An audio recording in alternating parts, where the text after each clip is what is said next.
안녕하세요. 사랑하는 성도님. 오늘은 8월 16일입니다. 두세 사람이 내 이름으로 모인 곳에. 오늘 말씀은 마태복음 18장 20절입니다. 두세 사람이 내 이름으로 모인 곳에는 나도 그들 중에 있느니라. 아멘.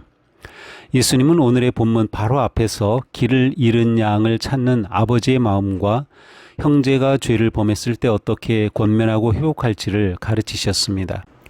그러므로 오늘 말씀은 단순히 사람이 모인 숫자가 적어도 주님이 함께 하시는 예배가 된다라는 의미를 넘어서 공동체 안의 죄와 상처, 권면과 화해, 함께 드리는 기도, 그리스도인의 교제 가운데 그리스도께서 친히 임재하신다는 약속의 말씀입니다. 모인 사람의 많고 적음이 아니라 예수님의 이름 아래 모인 공동체의 거룩한 회복이 초점입니다. 내 이름으로 모인다는 것은 예수님의 권위, 성품, 뜻 안으로 모인다는 뜻입니다. 이 말씀은 혼자 기도할 때 주님이 계시지 않는다는 뜻은 아닙니다. 주님은 골방의 기도에도 함께 하십니다. 그러나 예수님은 여기서 특별히 공동체적 임재를 약속하십니다. 주님의 이름으로 함께 모일 때 우리는 서로의 약함을 정죄하는 법정이 아니라 서로를 회복시키는 은혜의 자리로 부름받습니다. 주님의 임재는 규모보다 중심에 달려 있습니다. 두세 사람은 매우 작은 숫자입니다. 그러나 주님의 이름으로 모이면 그 자리는 작지 않습니다.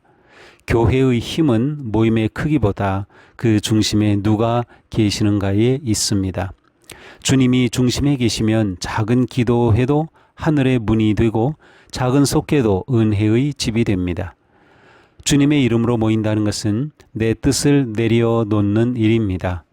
우리는 모일 때 각자의 감정, 판단, 주장, 상처를 안고 옵니다. 그러나 예수님의 이름으로 모인다는 것은 내 이름을 높이는 자리가 아니라 주님의 뜻을 따르는 자리입니다. 주님의 이름은 우리의 모임의 장식이 아니라 방향이어야 합니다. 신앙 공동체는 상처를 덮어두는 곳이 아니라 회복을 경험하는 곳입니다. 마태복음 18장의 문맥은 죄를 범한 형제를 어떻게 다시 얻을 것인가에 관한 말씀입니다. 성숙한 공동체는 문제를 숨기지 않지만 사람을 버리지도 않습니다. 진실과 사랑이 함께 있을 때 공동체는 병든 곳을 치유하는 주님의 손길이 됩니다. 함께 기도하는 곳에 주님이 임하십니다. 신앙은 혼자의 결단도 필요하지만 함께 붙들어줄 때 은혜가 깊어집니다. 우리는 서로에게 그리스도의 말씀을 들려주고 서로의 믿음을 지켜주는 은혜의 통로입니다. 주님이 가운데 계시면 관계의 방향이 달라집니다. 사람만 있으면 비교와 오해가 커집니다. 그러나 주님이 가운데 계시면 용서가 가능해지고 권면도 사랑이 되며 갈등도 회복의 길을 찾습니다. 예수님의 임재는 모임의 분위기만 바꾸지 않고 관계의 질을 바꿉니다. 존 웨슬리는 감리교 운동 안에서 작은 모임의 중요성을 깊이 보았습니다. 웨슬리는 신앙의 도전과 지지를 받도록 여러 형태의 소그룹을 장려했습니다. 웨슬리의 속회는 단순한 친교 모임이 아니었습니다. 서로의 영적 상태를 묻고 죄와 유혹 앞에서 서로를 붙들며 기도와 권면으로 함께 성장하는 책임 있는 공동체였습니다. 그 작은 모임들이 거대한 부흥의 불씨가 되었습니다. 오늘 우리의 작은 모임도 그렇습니다. 두세 사람이 모여 누군가를 험담할 수도 있고 두세 사람이 모여 누군가를 살릴 수도 있습니다. 같은 숫자라도 중심이 다르면 열매가 달라집니다.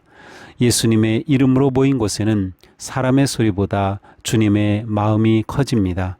그곳에서 상처는 회복의 언어를 얻고 외로운 믿음은 다시 함께 걷는 힘을 얻습니다.